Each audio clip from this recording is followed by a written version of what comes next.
우리 같이 말씀 보겠습니다. 오늘 보실 말씀은 이사야 60장 19절에서 22절까지 말씀 보겠습니다. 다시는 해가 내 빛이 되지 아니하며 달도 내게 빛을 비추지 않을 것이요 오직 여호와가 내게 영원한 빛이 되며 내 하나님이 내 영광이 되리니.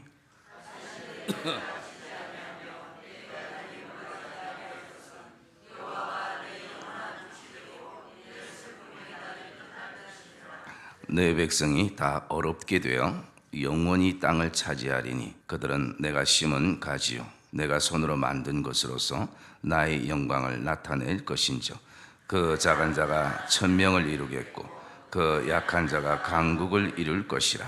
때가 되면 나 여호와가 속히 이루리라. 아멘.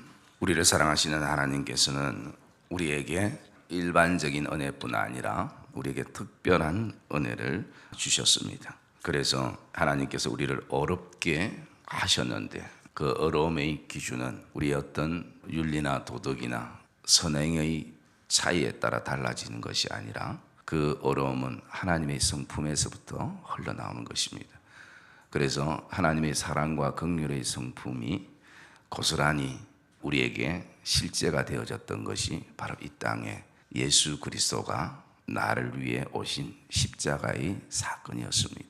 그래서 그 십자가의 사건을 통해서 우리가 어렵게 되어진 것, 로마서 3장엔 그것을 향해서 율법 외에 다른 한 의가 나타났으니 라고 말씀합니다. 그 의는 바로 예수 그리스도를 말하고 있습니다. 그래서 오늘도 저와 여러분들 안에 내가 어려워진 것, 그 기준은 다른 것이 아니라 흔들리지 않는 예수 그리스도가 하나님의 의가 되심을 저와 여러분들이 깨닫는 이런 은혜가 있기를 주님의 이름으로 축복합니다. 이것이 또한 우리에게 큰 기쁨이 되어지기를 주님의 이름으로 축복합니다. 저와 여러분의 삶의 이 땅의 삶 가운데에 가장 큰 재산이 있다면 그것은 저 개인적인 생각으로 바로 깨닫는 은혜라는 것입니다. 그래서 우리에게 깨닫는다라는 것은 굉장히 중요한 것입니다. 모든 것이 다 깨달음에서부터 시작되는 것입니다. 깨닫기 전에는 좀 우기기도 하고 또 자기 고집도 좀 피우고 그리고 또 자존심도 좀 내세우고 그렇게도 하지만 내가 깨닫는 그 순간에 달라지고 신앙의 철이 들기 시작합니다. 그래서 기도하는 이유도 깨닫는 것입니다. 내가 찬양 드리는 것도 그 안에 깨닫는 것이 있고 말씀 듣는 것도 깨닫는 것이고 그래서 모든 신앙생활은 깨닫는 것입니다. 그 깨달음은 또 삶 가운데에 우리가 또 깨달아지기도 하는 것입니다. 그래서 돌아보면 깨달았을 때야 참 내가 그게 그렇게 애착을 가질 필요가 없었는데 정말 돌아보니까 아무것도 아니었는데 그게 뭐 대단하다고 그렇게 그걸 가지고 내가 그렇게 힘들었을까 고민했을까 이런 것을 우리가 생활 속에서도 깨닫게 되어집니다. 그뿐만 아니라 고난도 그 속에는 깨닫는 것입니다. 그래서 저와 여러분 안에 이 아침에 하나님 앞에 기도하며 나갈 때 한 가지 기도의 제목은 하나님 나에게 오늘도 깨닫는 은혜를 주시옵소서. 그것이 저와 여러분 안에 기도의 제목이 되기를 주님의 이름으로 축복합니다. 우리가 이미 살펴본 대로 21절에 보니까 내 백성이 다 어렵게 되어 영원히 땅을 차지하리니 라고 말씀을 하고 있습니다. 하나님께서 그 백성들 다 어렵게 하시고 영원히 땅을 차지하게 하셨다라는 것입니다. 여러분 우리가 이 땅에 살면서 누가 영원히 땅을 차지하겠습니까? 우리의 생명이 제한되어 있는데 누가 영원히 땅을 차지하겠느냐라는 것이에요. 여러분 이 말씀이 믿어집니까? 내가 사는 날 동안만 하나님께서 우리에게 땅을 차지할 수 있는 그런 힘과 은혜를 준다면 우리가 이성적으로 합리적으로 우리가 믿어지는데 어떻게 우리가 영원히 그 땅을 차지할 수 있는가? 여기에는 그 두 가지 의미를 여기에서 볼 수가 있습니다. 그 하나는 이것은 우리가 사는 이 땅만을 의미하는 것이 아니라 하나님 나라를 의미를 하고 있습니다. 그리고 또 두 번째는 바로 이 영원한 땅이라는 것은 하나님과 우리의 관계, 즉 우리는 영원히 하나님의 백성이라는 것입니다. 누구도 끊을 수 없는, 왜? 이 땅의 주인 되시는 하나님께서 우리를 어렵게 하셨기 때문인 것입니다. 그러면 오늘 이 말씀 속에서 하나님이 내가 왜 그 백성들을 어렵게 하셨는가에 대한 본질적인 부분들을 그 뒤에 말씀을 하고 있습니다. 21절에 보면 내 백성이 다 어렵게 되어 영원히 땅을 차지하니 그들은, 내가 어렵게 한 백성들, 그리고 영원히 나의 백성들이 되고 하나님 나라의 소유자가 되고 영원히 땅을 소유하게 될 그들은 어떤 사람인가라는 것입니다. 그 첫째 말씀 속에서 하나님은 이사야를 통해서 이렇게 말씀하고 있습니다. 그들은 내가 심은 가지요 라고 말씀합니다. 여러분들은, 저와 여러분들 하나님의 가지인 것을 기억하시기를 주님의 이름으로 축복합니다. 이 가지라는 것은요, 원어에 찾아보니까 새로운 가지라는, 이렇게 되어 있습니다. 그냥 가지가 아니라 그 앞에 새로운 가지, 새롭게 난 싹을 말하고 있습니다.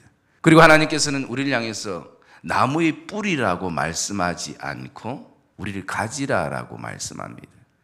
여러분, 가지는 절대 스스로 영양분들을 모을 수 없을 뿐더러 스스로 영양분을 만들어낼 수 없습니다.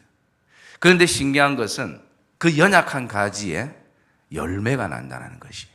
그 가지보다 어쩌면 몇 배 무거운 그 과일의 그 풍성한 열매가 그 연약한 가지에 달려 있다는 것입니다. 그것은 바로 보이지 않지만 그 나무의 뿌리에서부터 그 힘을, 영양분을 공급받고 있다는 것입니다. 우리가 잘 아는 요한복음 15장에 그것을 비유해서 예수님께서 나는 포도나무요 너희는 가지라라고 말씀하고 있는 것입니다.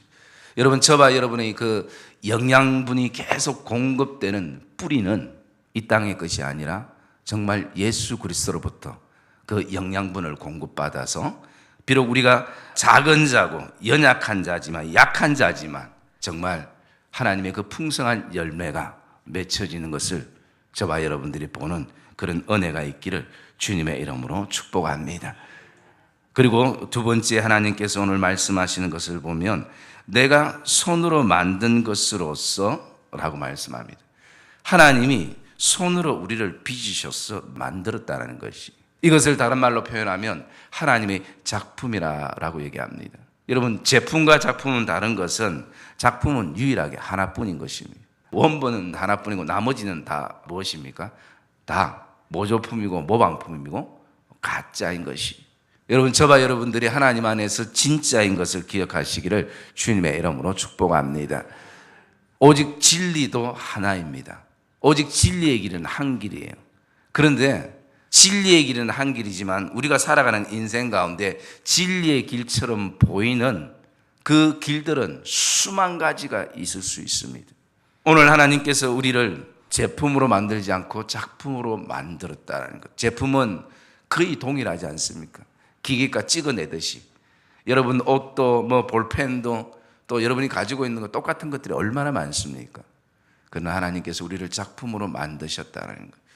이 표현을 다른 말로 글작품이라기도 하기도 하지만 저는 또 이 말씀을 묵상하면서 하나님의 첫 작품이다라는 것입니다. 하나님의 첫 작품. 여러분, 사람도 누구나 처음 것에 굉장히 마음이 많이 가고 마음이 많이 쏟게 되어지는 것을 볼 수 있습니다. 그래서 첫 직장이라든지, 그리고 첫 사역지라든지, 그리고 첫 월급이라든지, 또 첫 자녀라든지, 사람은 이 처음의 것에 대한 많은 마음들을 가지고 있습니다. 하나님의 그 마음도 우리가 첫 작품이기 때문에 얼마나 그 우리를 향해서 내가 좀 뭐가 나고 못 나고 해도 하나님이 얼마나 그 마음을 거기에 쏟고 있겠습니까? 우리 신앙생활에도 그렇지 않습니까? 첫사랑이 얼마나 그립습니까? 하나님이 내게 주셨던 그 첫 은혜들, 이것들이 우리에게 얼마나 설레고 감격스럽게 하는지 모른다는 것입니다. 여러분, 저와 여러분이 인정하든 인정하지 않든 하나님은 우리에게 오늘도 말씀합니다. 내가 너희를 내 손으로 만들었고 내 손으로 지으셨다라고 그렇게 말씀하는 이 말씀이 저와 여러분 안에 실제가 되어지기를 주님의 이름으로 축복합니다. 그리고 또 한 가지 말씀해 보니까 내가 손으로 만든 것으로서 나의 영광을 나타낼 것인즉 라고 말씀합니다. 여기 영광이라는 것은 다른 말로 자랑스럽다라는 것입니다. 그리고 더 정확한 표현으로는요, 하나님께서 이미 영광스럽게 하셨다라는 것입니다. 이미 하나님이 영광스럽게 하셨다는 거예요. 우리가 이것을 깨달을 때에 우리는 하나님의 영광을 나타내는 사람들로 살게 되는 줄 믿습니다. 그래서 우리가 잘 아는 역대상 29장 말씀에 보면 일찍 다윗은 이것을 깨달은 것이에요. 11절에 그가 역대상 29장 11절부터 보면 이렇게 고백합니다. 여호와의 위대하심과 권능과 영광과 승리와 위엄이 다 주께 속하였사오니 천지에 있는 것이 다 주의 것이로소이다. 여호와여 주권도 주께 속하였사오니 주는 높으사 만물의 머리이심이니이다. 부와 기가 주께로 말미암고 또 주는 만물의 주제가 되사 손에 권능과 능력이 있사오니 모든 사람을 크게 하심과 강하게 하심이 주의 손에 있나이다. 우리 하나님이여, 이제 우리가 주께 감사하오며 주의 영화로운 이름을 찬양하나이다. 여러분, 이것이 저와 여러분 안에 삶의 고백이 되어지고 기도의 고백이 되어지고 그리고 생활의 간증이 되어지는 귀한 은혜가 있기를 주님의 이름으로 축복합니다. 저와 여러분들이 뭔가 하나님을 위해서 한다라고 인식되어지는 순간에만 영광스러운 것이 아니라 이미 우리는 하나님을 통해서 영화로운 존재가 되었다라는 것입니다. 이것이 성경이 우리에게 말씀하고 있는 것입니다. 그래서 이 백성들이 지금은 약해 보이고 또 작은 자고 연약하고 잘 쓰러지고 잘 깨어지지만 그러나 오늘도 그들은 여전히 나의 영광이라는 것입니다. 왜? 하나님이 우리를 영광스럽게 하셨기 때문인 것입니다. 그리고 이 영광이라는 이 단어 안에는 또 다른 하나가 포함되어 있는데 그것은 가지를 살피다라는 의미가 담겨 있다는 것입니다. 앞의 말씀과 이어질 수 있다는 것입니다. 하나님께서 우리를 그냥 가지 삼아서 스스로 모든 것을 할 수 있게 하신 분이 아니라 계속 하나님께서 그 가지가 병들지 않도록 또 그 가지가 추위에 떨지 않도록 그 가지가 흔들리지 않도록 계속 뿌리로부터 영양분을 공급하시는 하나님이 지금 그 영광이라는 것은 우리가 좋은 것만은 아니라 그 고난 속에서도 하나님이 그 가지를 계속 살펴주신다는 의미가 이 안에 담겨 있습니다. 그러므로 오늘도 저와 여러분 왜 내가 오늘도 어려운가? 그것은 하나님께서 나를 심은 가지요. 그리고 하나님께서 직접 손으로 나를 만드신 하나님의 첫 작품이요. 나가서 내 영광을 지금도 나타나며 내 이름을 영화롭게 할 그들이기 때문에 세상 사람들의 눈에나 이방 사람들의 눈에는 너무나 작은 자로 또 약한 자로 보일지라도 내가 이들을 통해서 그 작은 자가 1000명을 이루겠고 그리고 그 약한 자가 강국을 이룰 것이라. 반드시 하나님의 때가 되어지면 나 여호와가 이것을 속히 이루리라 라고 말씀합니다. 여러분 오늘 저와 여러분들 안에 믿음으로 선포했으면 좋겠습니다. 우리의 삶이 지금까지 살아왔던 인생 여정 가운데 후회되는 삶도 있었고 또 좀 더 화려했으면 하는 마음들도 있는 여러 가지 어떤 교차되는 마음들을 뒤로하고 반드시 내 인생이 이것으로 끝나는 것이 아니라 더 하나님의 그 영화로움 속에서 그 영화로움을 선포하고 그 영광을 나타내는 백성들로 사는 것을 저와 여러분들이 확신하며 나가는 이 복된 아침 되시기를 주님의 이름으로 축복합니다.